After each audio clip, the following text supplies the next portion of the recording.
The US government requires that food labels include information about proteins, fat, and carbohydrates.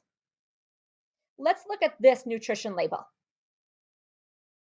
How many grams of carbohydrates are in one serving?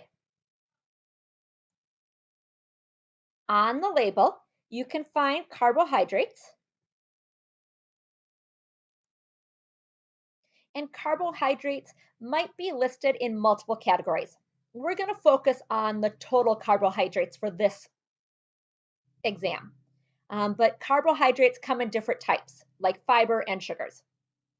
So this food has 30 grams of carbohydrates. Now let's find out how many calories come from those carbohydrates. I made a note at the top of the information from the last video. Remember that each gram of carbohydrates had 4 calories per gram. So now we have 30 grams times 4 calories per gram. That means that in this food, 120 calories come from carbohydrates. Now we'll look at fat.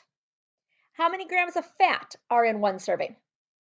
Again, fat is broken down into subcategories because there are different types of fat. For this assignment, we're looking just at the total fat. So this tells me that I have 5 grams of fat in this serving.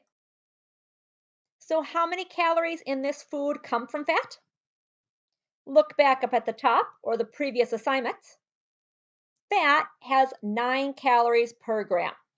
So that means if I have 5 grams of fat and 9 calories per gram, that gives me 45 calories from fat. And finally, let's explore protein. Protein is towards the bottom of my label, and protein doesn't have any further information. It just says that protein is 4 grams.